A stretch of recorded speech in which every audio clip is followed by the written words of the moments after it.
Dylan Edwards commits to his third school this year, going from Kansas State, then decommitting to go to Notre Dame, then decommitting to now sign with Colorado. Deion Sanders signs one of his first top-end recruits in the 2023 class, running back Dylan Edwards out of Kansas. What does this mean now for Dylan Edwards moving forward with the Colorado program?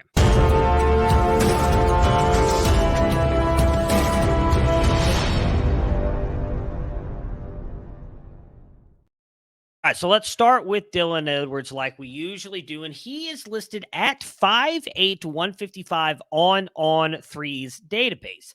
They have been the most up-to-date database when it comes to putting together sizes and heights. Obviously, you hear that as a running back. That's not ideal. 5'8", 155. You want him to be bigger and, let's be honest, thicker. However, he is an extremely fun running back to watch. If he was just a little bit bigger, I think he would be graded out a lot higher for a lot of different places. He has an athleticism score for us at a 0.75, and we have him maxed out at a mile per hour of 22. That is extremely fast, even for a guy his size, an extremely fast college player. For me, he is an extremely fascinating player if you go watch the tape.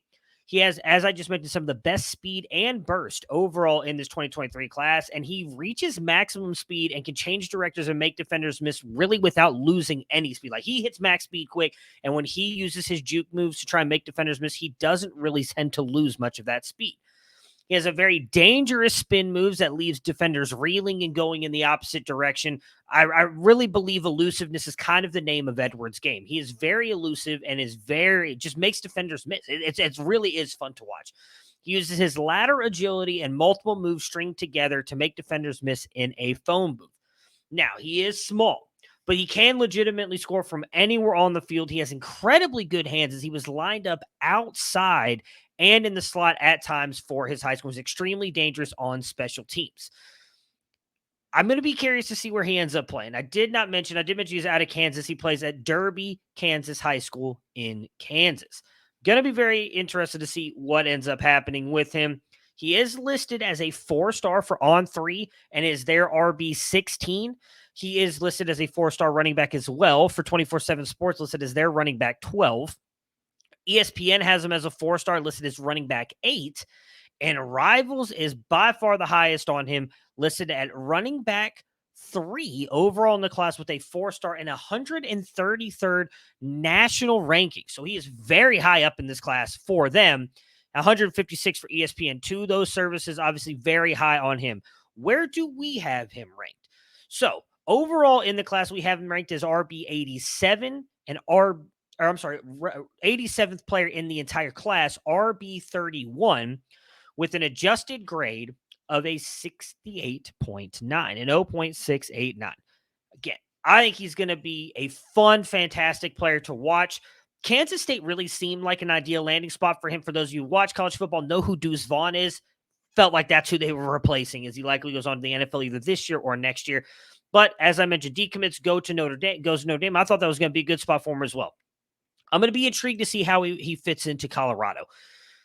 At Jackson State, when Deion Sanders was the head coach there, they had a more air raid type offense there. Now, they are bringing over Kent State's head coach, Sean Lewis, who doesn't necessarily do that and does pass the ball to the running back a lot in that offense. Marquez Cooper, one of the best running backs we had for college fantasy purposes. So, could Dylan Edwards replicate that?